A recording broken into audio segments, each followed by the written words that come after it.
기도하겠습니다. 거룩하신 하나님 아버지, 은혜를 감사합니다. 저희들에게 이렇게 또 거룩한 주일을 허락하시고 저희들이 아버지 앞에 예배 드리기 위하여 올 수 있는 건강 주시고 마음 주셔서 오늘 이렇게 아름다운 찬양과 믿음의 고백을 통해서 하나님의 임재 앞에 나아가기를 원합니다. 이제 왔사오니 하나님 말씀하시옵소서.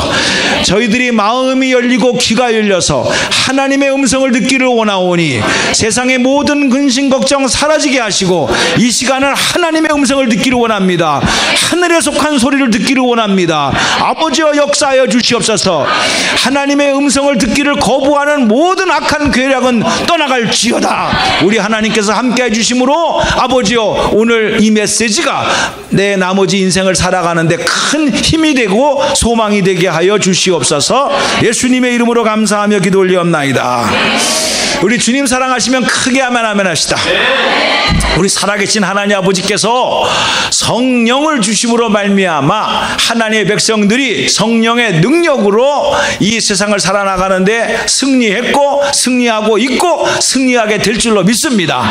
여러분들이 꼭 성령을 붙잡으시고 성령이여 임하시옵소서 라는 이런 제목을 가지고 주어진 시간에서 말씀을 증거하기를 원합니다. 여러분들이 저 성령이라는 말만 듣게 되면 제일 먼저 떠오르는 게 무엇입니까?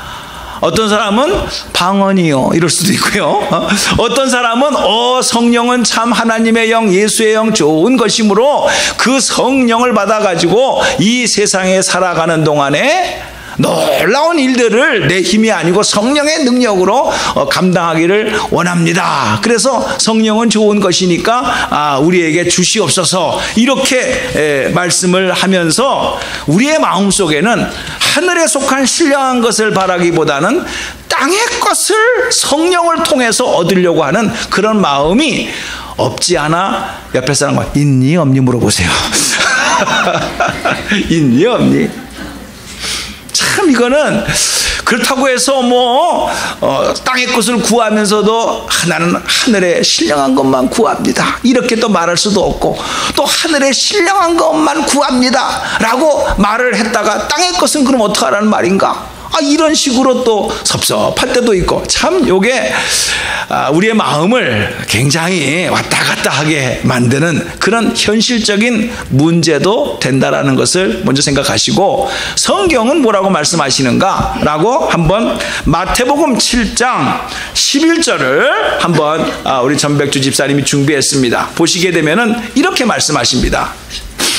예수님께서 직접 하신 말씀입니다. 시작. 너희가 악한 자라도 좋은 것으로 자식에게 줄 줄 알거든 하물며 하늘에 계신 너의 아버지께서 구하는 자에게 좋은 것으로 주시지 않겠느냐. 아멘입니까? 저 말만 듣게 되면은 우리가 능력이 없고 힘이 없고 또 마음이 그렇게 하나님처럼 선하지는 않지 않습니까? 그래도 자기 자식만큼은 좋은 것으로 줄 줄 안다 이거예요. 능력이 없어서 못 주지 능력만 있으면 더 좋은 것을 주고자 하는 부모의 정상적인 마음은 그렇다라는 거예요. 그것처럼 하늘에 계신 아버지께서도 자기에게 구하는 자에게 좋은 것을 주시지 않겠느냐. 그러면은 여러분 떠오르는 게 저에게도 벤츠 주세요. 저에게도 기가 막힌 좋은 거 주세요 라고 하면서 이 땅에 좋은 것을 생각하면서 마치 육신의 부모가 자기 자식에게 지창금을 유산을 왕창 많이 주듯이 그런 거에 우리도 구하는 자에게 좋은 것을 주시겠다고 하지 않겠느냐 이렇게 상상을 하면서 아멘 하면서 줄 줄로 믿습니다. 이렇게 생각한다는 거지요. 근데 똑같은 성경 구절에 이 좋은 것에 대해서 무엇이 좋은 것이냐라고 설명을 한 누가복음의 말씀이 있어요. 누가복음은 똑같이 11장 3절에 똑같은 말을 이렇게 말합니다. 13절에 시작. 너희가 악할지라도 좋은 것을 자식에게 줄 줄 알거든. 여기까지 똑같죠? 하물며 너희 하늘 아버지께서 구하는 자에게 무엇을 준다고요? 우와, 그럼 좋은 게 뭐예요? 시작. 성령이지. 인지 알았어? 옆에 사람과 인사 한번 합시다. 인지 알았어? 확실히 알았어? 좋은 것이 무엇을 먹을까 마실까 입을까 세상의 땅의 것이 아니에요. 하늘에 속한 신령한 하나님의 영, 예수의 영, 성령을 주시지 않겠느냐라고 말씀하셨어요. 이거를 예수님은 일찍이 알으셨어요. 그래서 누가복음 24장 49절에 예수님께서 3년 동안 훈련시켰던 제자들을 향하여 이렇게 말씀하십니다. 내가 내 아버지께 약속하신 것을 너희에게 보낸다. 그러면서 너희는 위로부터 내려오는 능력을 입혀질 때까지 이 성에서 머물라. 이 성이 어느 성일까요? 예루살렘 성이에요. 예루살렘 성에서 머물러라 하시는 거예요. 왜? 예수님께서 십자가상에서 돌아가신 그 장소가 예루살렘 성 근처거든요. 그러니까 이런 죽음을 보더라도 너희도 두려워하지 말고 하나님께서 약속하신 영이 반드시 성령님이 올 것이니까 너희들 이런 사건을 당할지라도 두려워하지 말고 약속한 영이 올 때까지 너의 자신에게 입혀질 때까지 이 성에서 떠나지 말고 기다려라 라는 말씀을 하셨어요. 드디어 이 말씀대로 예수님께서 십자가에서 죽으셨습니다. 제자들이 불안해했습니다. 근데 조금 있다가 예수님께서 부활하셔가지고 다시 오셨습니다. 그러면서 또 말씀하십니다. 너희는 이 성을 떠나지 말고 하나님께서 보내주신 약속의 영을 기다려라고 말씀하십니다. 그러면서 또 요한복음에서는 내가 떠나가는 것이 너희에게는 좋은 거다. 왜? 떠나가면 하나님께서 너희를 위하여 보혜사 성령을 보내주시겠다. 아멘입니까? 그러면서 이제 그들이 이 말씀을 믿었어요. 의지했어요. 그리고선 떠나지 아니하고 마하가라고 하는 집 다락방에 들어가셔서 그래서 기도하기 시작을 했어요. 거기에는 예수님의 육신의 어머니 마리아도 있고 배신했던 12 제자들도 있고 이미 가룟 유다는 죽었지만은 많은 사람들이 이렇게 모인 것이 약 120명이 됐다고 그랬어요. 모여서 뭐 하겠습니까? 뭐 하겠어요? 처음에는 모이자마자 야 기도합시다. 주여 삼창 통성으로 기도합시다. 이렇게 했나요? 안 했어요. 약속의 영을 기다리라고 그랬지 기도하면서 기다리라 이런 말은 안 했어요. 근데 그들이 기다리는 가운데에서 마음이 동하기 시작했습니다. 우리가 성경을 사도행전을 보게 되게 되면은 야 가룟 유다가 죽었다. 그러니 가룟 유다가 죽었으니까 제자 중에 한 사람이 없어졌다. 그러니까 그 사람을 대신해서 사역을 할 사람을 뽑자. 그거 다 뽑았어요. 이런 거 저런 거 다 하다가 야 우리가 이렇게만 있을 것이 아니라 하나님께서 보내준 약속의 영을 기다리라고 했는데 우리가 기도라도 한번 해보자 라고 하면서 한두 사람이 기도하기 시작을 했습니다. 근데 이 기도가 전염이 되듯이 2사람이 4사람, 4사람이 8사람 점점점 하더니만은 120명에게 그냥 간절한 마음으로 기도를 하기 시작했고 그 기도가 하루, 이틀, 3일, 4일 세월이 지나간과 동시에 열흘째 되는 날 드디어 성경을 보게 되니까 하늘문이 쫙 열려지면서 강한 바람과 같은 소리가 들리면서 온 집안에 가득했어요. 혹시 토네이도 소리인가? 허리케인 소리인가? 이럴 수 있지만 그게 아니었어요. 그 위로부터 내려오는 그 바람과 같은 소리는 성령의 불의 혀같이 각 사람의 머리 위에 확 임하면서 그러면서 그들이 성령 충만함을 받고 그러면서 자기들도 알아들을 수 없는 외국어 방언을 하기 시작했다 그랬어요. 이야, 그런 현상이 일어나니까 이들이요 자기도 놀랬고 가만히 있을 수가 없어서 그냥 방 나가서요 각 나라의 말로 갑자기 중국말로 합니다. 갑자기 스페니쉬어로 합니다. 갑자기 몽고말로 합니다. 갑자기 한국말로 합니다. 막 그러면서 말하기 시작하니까 2가지 반응이 일어났다 그랬어요. 어떤 사람은 이야 드디어 하나님이 놀라운 일들을 우리에게 보여주시는구나 하면서 하나님이 하시는 거다라고 해석하는 사람이 있고 어떤 사람은 조롱을 하면서 저 사람들이 대낮부터 술을 먹었나 햇소리를 하고 앉아있어 술 취했구나 이렇게 해석을 했던 사람이 있다는 거예요. 저는 여기서 첫 번째로 깨닫습니다. 하나님께서 하시는 일이 오늘도 수많은 교회마다 일어나고 있는데 어떤 사람은 세상 소리로 듣고 앉아 있어요. 어떤 사람은 하나님의 음성으로 듣고 앉아 있어요. 여러분은 누구의 소리를 듣습니까? 누구의 소리에 귀를 기울입니까?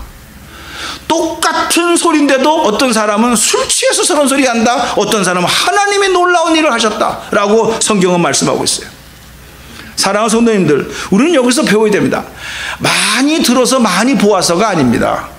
당신은 이 교회에 나오는 목적이 무엇을 들으려고 옵니까? 누구의 소리를 들으려고 옵니까? 성경을 읽습니다. 당신은 성경을 읽는 목적이 누구의 말을 배우려고 성경을 읽습니까? 사람의 말입니까? 하나님의 말씀입니까? 여러분이 기도를 합니다. 여러분들은 하나님의 뜻을 깨닫기 위해서 기도를 합니까? 사람의 뜻을 깨닫게 하기 위해서 그래서 기도를 합니까? 성경은 그의 나라와 그 의의를 먼저 구하라 라고 말씀했음에도 불구하고 우리는 말씀을 보고 기도를 하고 교회를 나와도 이 땅에서 부귀와 영화를 위해서 기도하지는 않느냐, 듣지는 않느냐, 바라지는 않느냐, 이 말씀이라는 거죠. 그렇다고 해서 제가 조금 전에 서론 부분에서 말했던 것처럼 전혀 필요 없다가 아닙니다. 우리는 이 땅에서 발을 디디고 살기 때문에 이 땅에서 진짜 필요한 것이 많습니다. 살기 위해서. 또 양심적으로 우리가 무슨 큰 욕심을 내서 구하는 것도 아니고 그저 하나님 필요한 거 주실 줄로 믿습니다 라고 겸손하게 구해도 필요한 것이 참 많아요. 그래서 구하지 않을 수가 없어요. 그것이 몸에 배다 보니까 기도를 해도 땅의 것을 구하고 말씀을 봐도 땅의 것으로 적용을 하고 예배를 드려도 땅의 것을 채워달라고 하는 비중이 10가지 중에서 8가지, 9가지는 다 땅의 것이라는 거예요. 너무 심각하죠. 옆에 사람 듣고 보니까 그런 것 같아. 인사 한번 합시다. 그러니까 특징이 어떻게 나타나는 줄 아세요? 성경은 정확하게 말합니다. 그들은 하나님께서 놀라운 일을 하셨다라고 성령에 충만하자 그들은 그 성령을 입자마자 가만히 있을 수가 없었어요. 그래가지고 뛰쳐나갔어요. 모두 다 제자들이 120명이 다 뛰쳐나가서 그 절기에, 유월절 절기에 수많은 사람들이 외국에서 성전이 있는 예루살렘에 와서 예배를 드리기 위해서 모였을 때에 각 나라에서 왔다고 그랬잖아요. 그러니까는 그 120명의 제자들이 성령을 받고 가만히 있을 수가 없어서 나가서 그냥 말씀을 증거했다고 그랬어요. 예수님께서 말씀하신 사도행전 1장 8절에 오직 성령이 너에게 임하시면 너희가 권능을 받고 예루살렘과 온 유대와 사마리아 땅까지 이르러 내 뭐가 된다고요? 증인이 되라는 거예요. 증인. 그럼 증인은 그냥 증인 이게 아니라 아시다시피 증인이 되려면 말을 해야 됩니다. 증인이 되려면 삶으로 보여줘야 됩니다. 이게 행동으로 나타나지는 거예요. 말로서 나타나지는 거예요. 여러분들이 성령 받았다, 성령 충만했다, 오늘 하나님의 말씀 속에서 은혜 받았다, 예배 속에서 하나님을 만났다 할 수가 있는데 그러면 그 결과는 나가서 복음을 전해야 돼요. 근데 솔직히 우리 양심 고백합시다. 예배 시간에서는 할렐루야 아멘 하다가 밥 먹을 때 다 쏟아놓고 가. 바로 옆 동네 벽 하나 두고 여기서 갈 적에 다 세상 소리 듣고 사람 소리 듣고 사람 표정 듣고 이래가지고 파킹장을 나갈 적에는 다 잊어버려. 그리고 이 세상에서 또 현실 속에서 증인의 삶은 한인 침례교회 다닌다라고 지난 한 주간 동안 한번 증거하고 오신 분들 손 들어봐봐. 없어. 그리고 우리는 핑계댑니다. 사람이 없어요.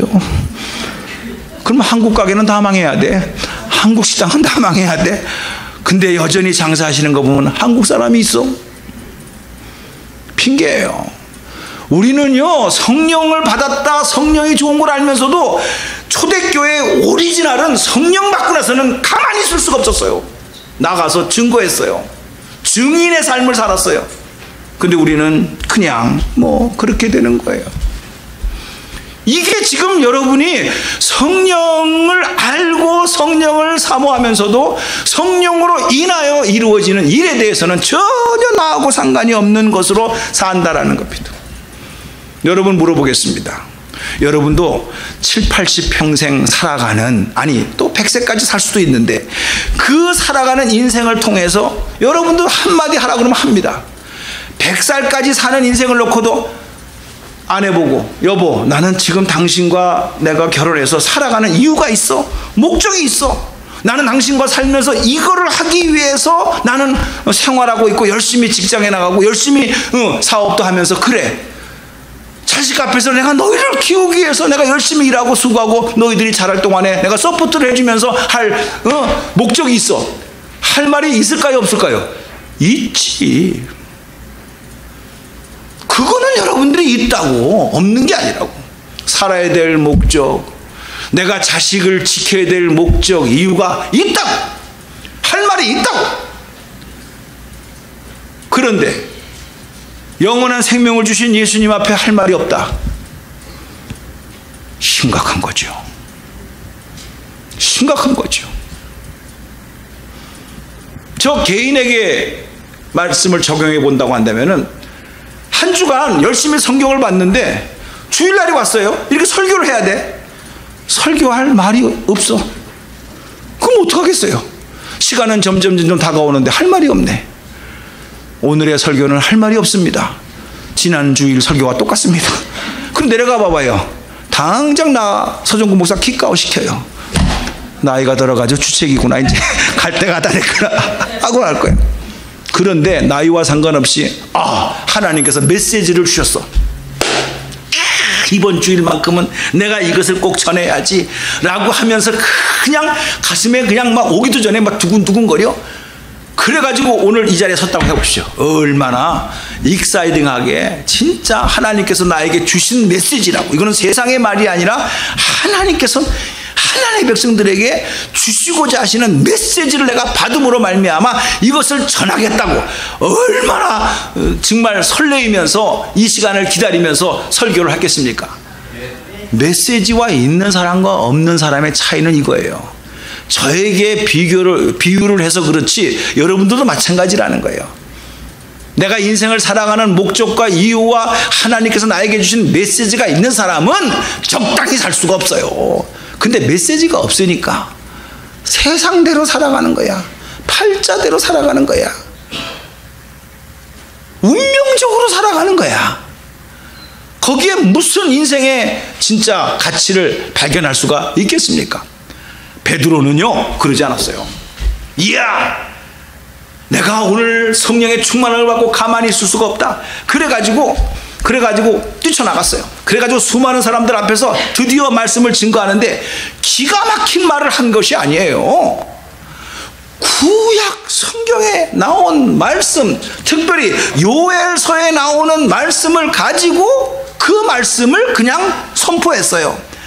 성령을 너희에게 부어줄 것이니 자녀들은 어떻게 해요? 예언을 할 것이요, 청년들은 환상을 볼 것이요, 노인들은 꿈을 꿀 것이다. 성령이 너희에게 부어질 것이다 라고 하면서 요엘서의 말씀을 가지고 선포를 했어요. 너희들이 죽인 저 예수를 하나님께서는 부활시키시고 그 예수를 로드 주님으로 그리스도 메시아로 만들게 하셨느니라. 와, 이거를 선포했어요.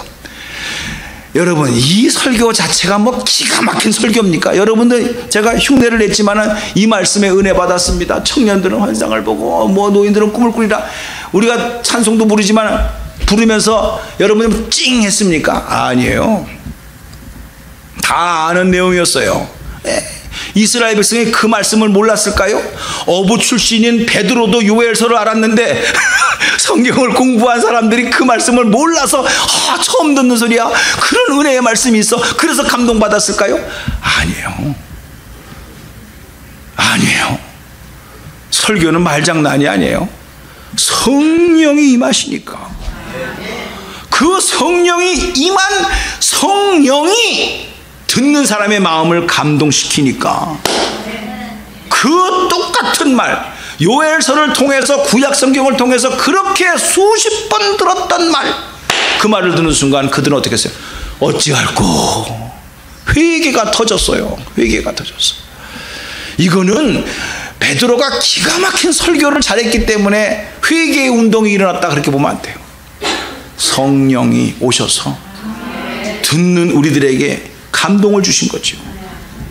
여러분도 잘 아시다시피 시카고에는 두 번의 불이 났다고 그러지 않았습니까? 진짜 시카고 갔다 오신 분은 역사의 한 페이지 속에 전체가 불이 나가지고 전 도시가 다 타버렸어요.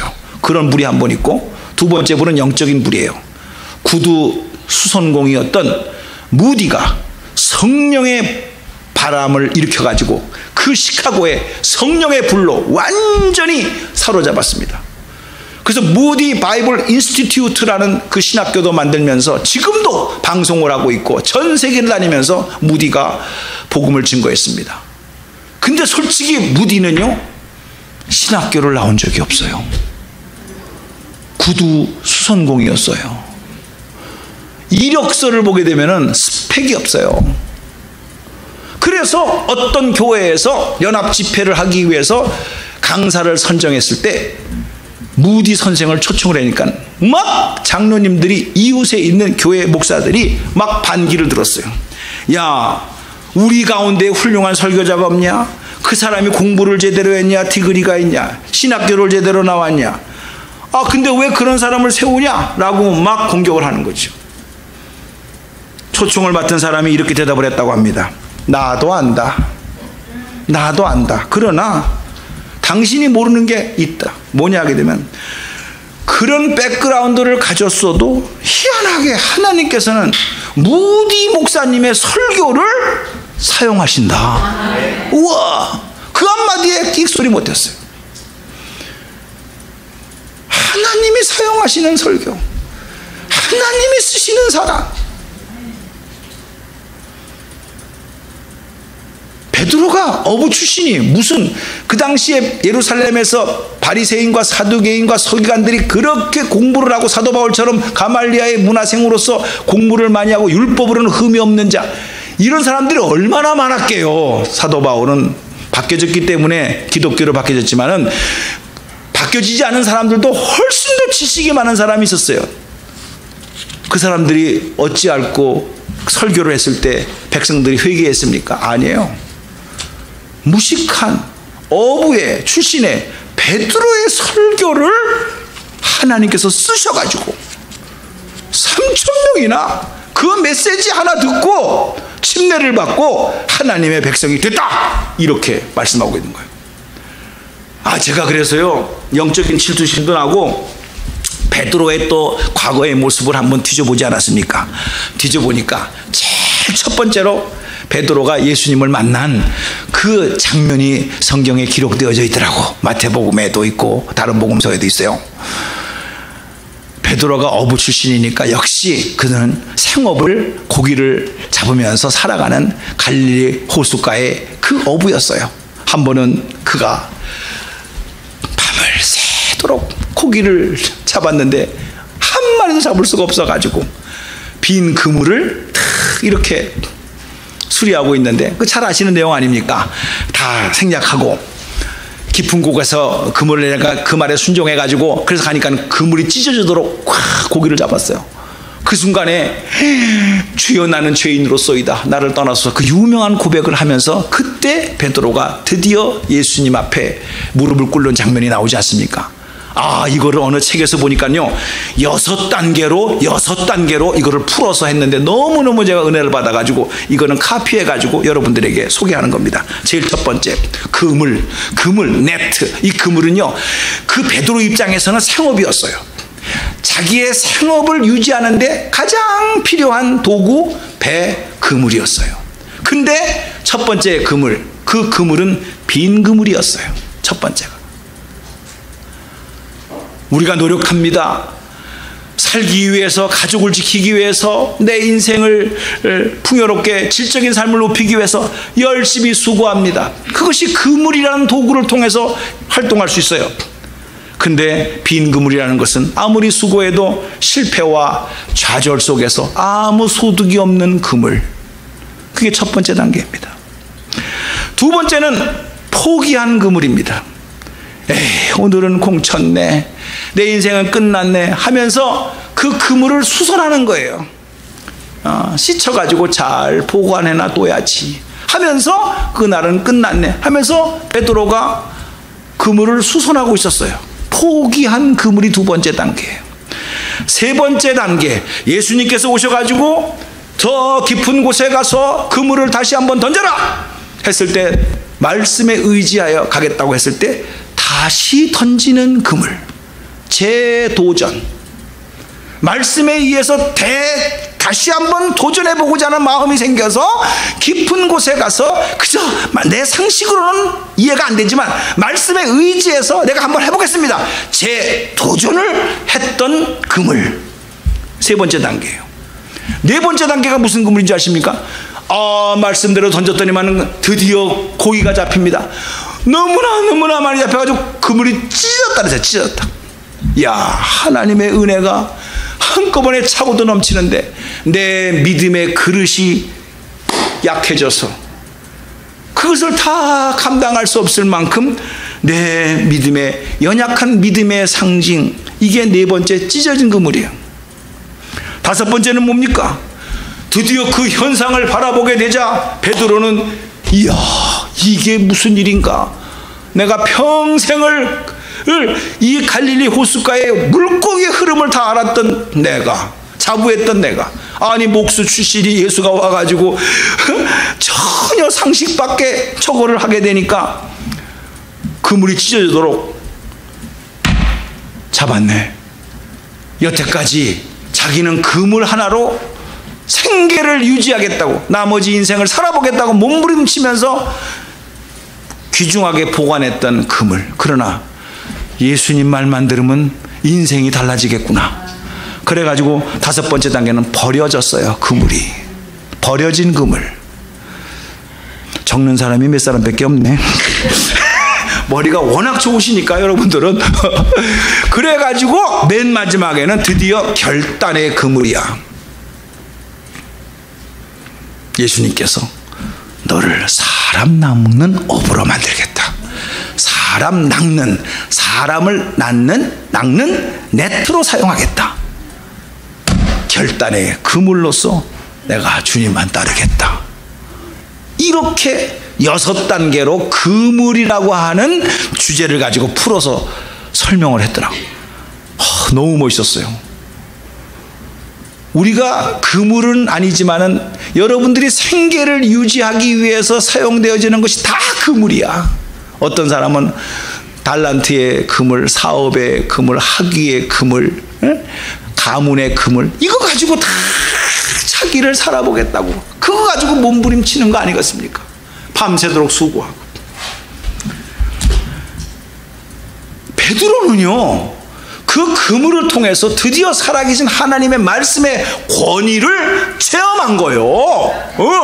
여러분들이 말씀을 모르는 게 아니에요. 여러분들도 암송구들도 아시고 성경 공부하면서 공부를 합니다. 그러나 그 말씀 자체에서 말씀하시는 그 말씀의 권세, 이거를 확실하게 믿지 못해.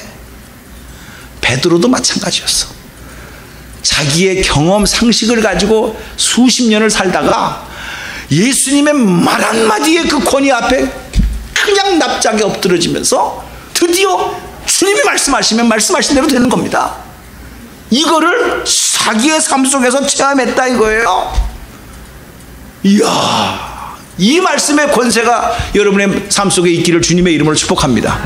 이게 성령이 임하셨을 때 이미 여기에 기록된, 그렇게도 읽었고 이독했다 삼독했다, 그게 중요한 게 아니라 말씀 한 구절의 권세가 꽉 내 인생을 바꿔줄 수 있는 능력의 하나님의 말씀인 것을 믿으시기 바랍니다. 이렇게 된다라는 거예요. 여러분이 몰라서가 아니에요. 세상 소리로 듣는다 이거예요. 땅의 소리로 적용한다 이거예요. 하늘에 속한 신령한 소리요 하나님의 음성으로 듣지 않으니까 우리는 그거는 나에게 해당이 된다느니 안 된다느니. 세상의 다윗이 왕의 권세를 가지고 바람을 폈습니다. 나단 선지자가 죽을 각오를 하고 당신이 바로 범인이요 라고 말을 할 때 다윗은 그 당시에 지위를 가지고 나단 선지자를 죽일 수도 있었어요. 내 비밀을 아는 나단 선지자, 너만 죽이면 나의 비밀은 무덤까지 간다. 이런 마음만 먹었으면 벌써 나단 선지자는 거기서 죽었을 거예요. 근데 하나님의 주권적인 그 말씀 앞에 다윗은 쫙 엎드립니다. 이야, 이것은 나단이 한 게 아니야, 하나님이 하신 거야. 그러면서 그 말씀 앞에 내가 고백하지 아니하고 토설치 아니하고 내가 회개하지 아니하면은 내 뼈가 마르는 것처럼 진짜 너무 괴로워서 내가 잠을 못 자겠다 하면서 자기의 죄를 회개한 내용은 그 말씀의 권세 앞에 사람의 말로 듣지 아니하고 하나님의 음성으로 들었기 때문에 그는 그렇게 했던 거예요. 여러분, 제가 왜 이 말씀하시냐 하십니까? 우리 교우 중에서도요, 내가 정말 가슴 아픈 제 책임입니다. 그러나 멋있는 옷을 입고 와가지고, 제가 멋있는 옷 입고 온 사람을 지금 지적하는 게 아닙니다. 외모를 다 그렇게 하고 와가지고 괜찮은 척하고 양파 껍질을 뒤집어 씌우듯이 수십 겹을 씌워가지고 괜찮겠지 하고선 폼 잡고 교양 있게 예배드리다가 교양 있게 가는 사람들이 있어.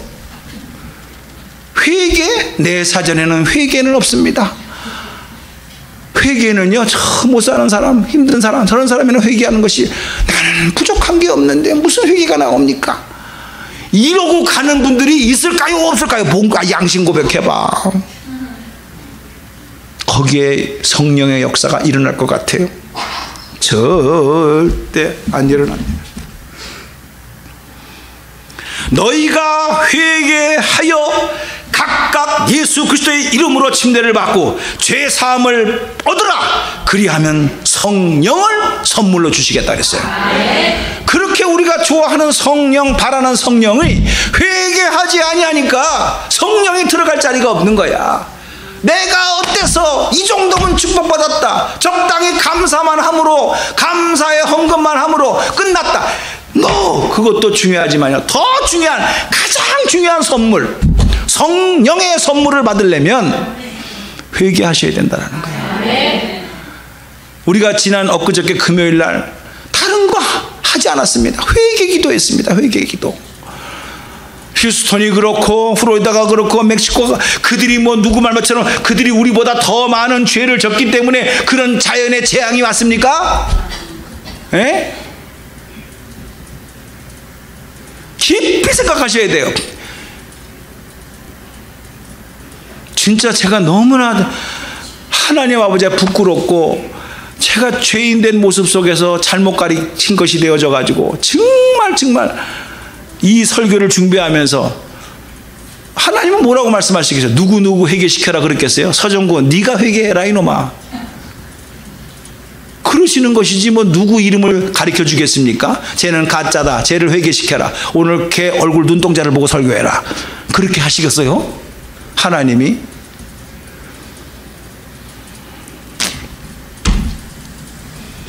우리가 상상할 수 없는 수많은 설교를 들었어도, 하나님의 말씀을 기억나지 못할 정도로 읽었어도 회개가 나오지 않는 것은, 이것을 읽고 기도하고 예배를 해도 땅의 것을 찾는 거야.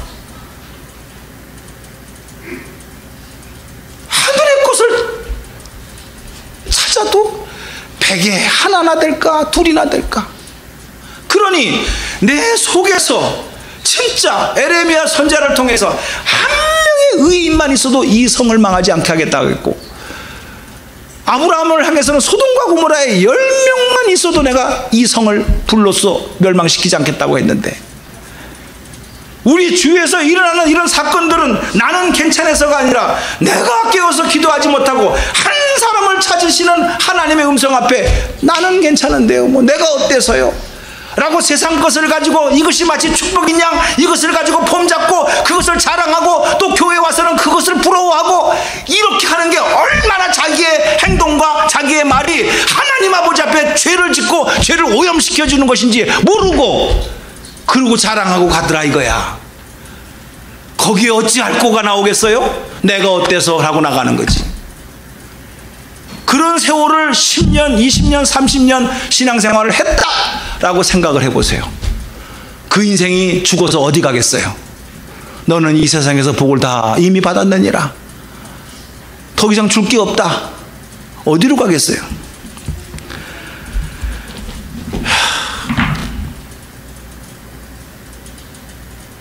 정말 우리가 한인 침례교회라는 공동체 안에서 10년이든 5년이든 같이 공간 안에서 메시지를 받고 그리고 신앙생활을 하는 과정 속에서 여러분은 지금 무엇을 구하십니까? 무엇이 이루어지기를 바라십니까? 그러기 위해서 성령이여 임하소서 라고 기도하십니까? 무엇을 이루기 위해서? 성령이 오시는 이유가 우리가 그렇게 살아있을 때 필요로 한 이 땅의 것을 구하는 것만 위해서 성령이여 오시옵소서 그렇게 기도하십니까? 땅의 것도 주고 하늘에 속한 것도 주고 두 개 다 포기할 수 없습니다. 여기서부터 섞여지는 신앙이 나오는 거예요. 섞여지는 순간 여러분 순수하지 못합니다. 틈만 나면 섞여지는 순간 우리도 살아야 되잖아요. 우리도 사람이잖아요. 이러면서 핑계를 대면서 틈만 나면 우리는 그의 나라와 그 의를 우선순위로 세우지 아니하고 내 형편과 처지가 그러니까 못 나옵니다. 못 갑니다. 그러면 못 가는 줄 알고 보게 되면 자기 할 일은 다 해. 이게 어떻게 성령으로 인도함을 받는 사람이고 성령에 의해서 내가 신앙생활을 한다고 자부할 수가 있겠습니까?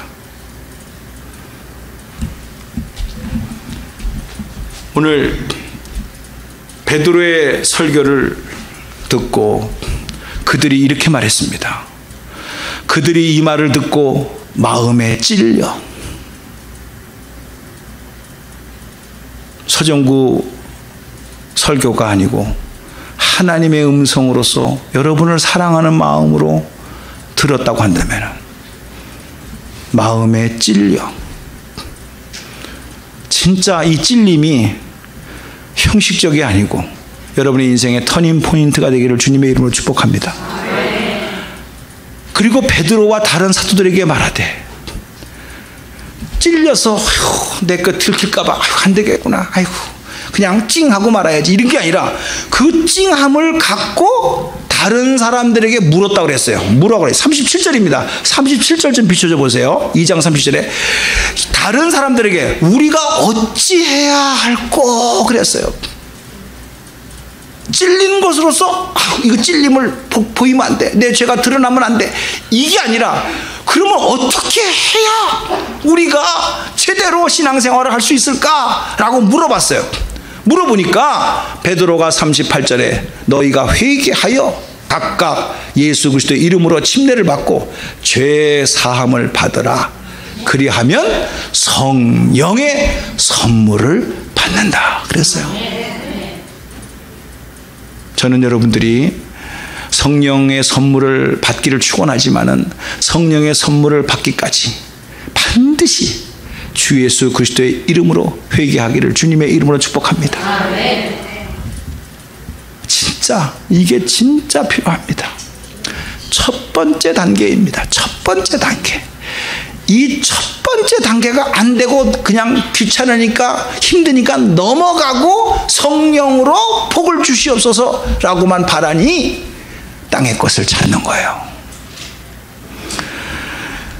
오늘 주위에서 여러 가지 사건들이 일어나고 우리 교우들의 삶을 보면서 저의 마음속에 이런 정말 답답함이 내 자신의 연약함을 느끼게 되어졌고 이것은 여러분에게 한 말씀도 되지만 제 자신에게 목회를 오래 하면서 한 교회에서 오래 하면서 제대로 가르치지 못했고 제대로 신앙생활을 하지 못하는 우리 성도입니다. 바라볼 때 누구 책임이겠습니까? 누구한테 물어보겠습니까? 하나님이 저한테 물어보는 거 아니겠어요? 회개하는 마음으로 서로 고백을 했습니다. 오늘 우리 반주에 맞춰서 잠깐 기도하게 될 때 성령이여 임하소서, 바람처럼 불처럼 임하시옵소서라는 것도 중요하지만 양파 껍질처럼 수십 겹을 감싸고 있는 여러분의 속마음, 속사람을 정결케 해야 되는 성령의 도우심이 있어야 되겠습니다. 이것을 위하여 성령이 오시옵소서. 나를 해부하시옵소서. 숨겨놓은 저 보물상자를 뚜껑을 열게 하시고 그 정체를 알게 하여 주시옵소서. 주님, 오늘 저희들이